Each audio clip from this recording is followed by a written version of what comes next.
Hai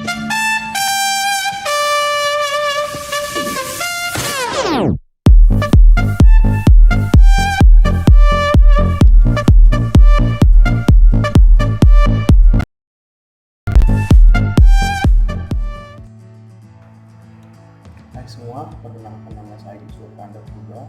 Saya dari jurusan Teknik Pertambangan 2018 Universitas Bangka Belitung. Di sini saya akan mempresentasikan eksplorasi pengeboran migas di WK atau Wilayah Kerja Mahakam PT Pertamina Hulu Mahakam. Pertama-tama saya akan menjelaskan profil dari PT Pertamina Hulu Mahakam atau yang disebut dengan PT PHM. PT tersebut berdiri 1 Januari 2018 yang berlokasi di Kabupaten Kutai, Kartanegara, Provinsi Kalimantan Timur. PT tersebut bergerak di bidang industri minyak dan energi, di mana wilayah kerja dari PT Mahakam tersebut memiliki lebih dari 1.700 km jaringan pipa, ada 103 GTS dan cluster, 26 anjungan lepas pantai, dan 6 area pemrosesan, yang dimana PT kurang lebih dari 3.500 karyawan.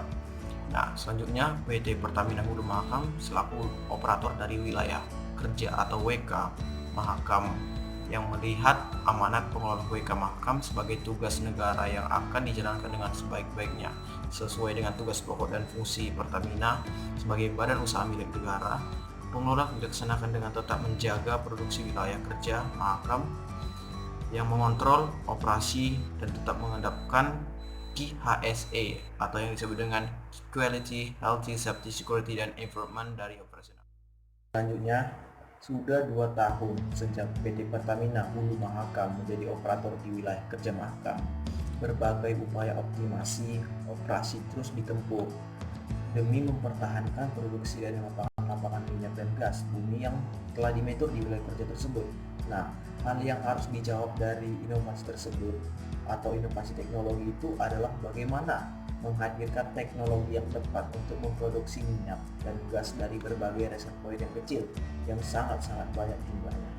Nah, perlu juga kita ketahui karakter dari reservoir di wilayah kerja tersebut atau di wilayah kerja Mahakam tersebut sangat unik karena lokasinya yang berada di delta Sungai Mahakam dikenal dengan Belsik System. Nah, di wilayah kerja tersebut reservoir minyak dan gas tersebut berbentuk seperti ribuan kantong-kantong kecil yang tersebar di daerah atau di area rawa dan laut seluas dari 3.000 km kubik dengan kedalaman 5. Oleh sebab itu, produksi Mahakam sangat tergantung dari pengeboran sumur-sumur baru karena reservoir-reservoir itu tidak terkoneksi satu sama lain. Sejauh ini, berbagai reservoir di main zone telah diproduksi, sehingga untuk kelanjutan wilayah kerja Mahakam maka diproduksi sumur-sumur di slow zone atau zona dangkal, dan ke depan akan dikembangkan sumur-sumur high pressure high temperature atau HPHT. Nah, selanjutnya itu di PT Pertamina Hulu Mahakam tersebut para engineer-nya ini telah mengembangkan teknik metode yang aman untuk menghasilkan gas-gas di zona dangkal yang sebelumnya dinilai membahayakan atau berbahaya untuk diproduksi atau dinamakan slow gas development.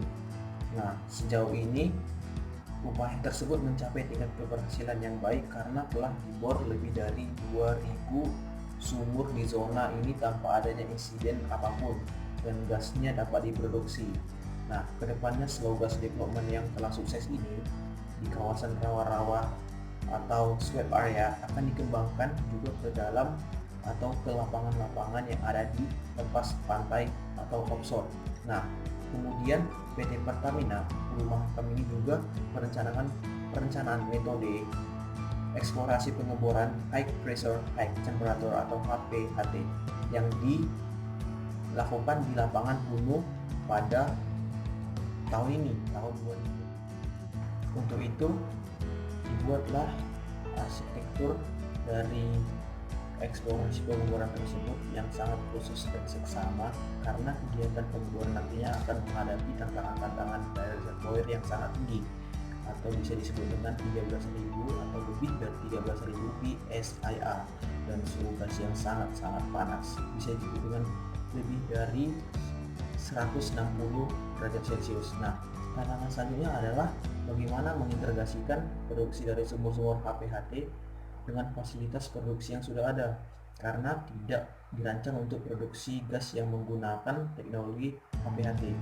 Oke, selanjutnya di perusahaan PT PHM ini, para ahli perminyakan di PHM juga telah mengembangkan arsitektur yang lebih sederhana atau bisa disebut dengan light architecture.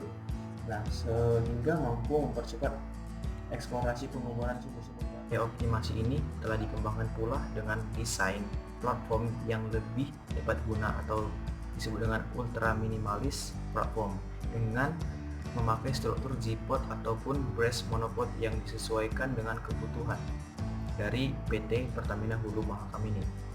Sekian presentasi saya, jika ada salah kata kiranya dimaafkan. Saya ucapkan terima kasih.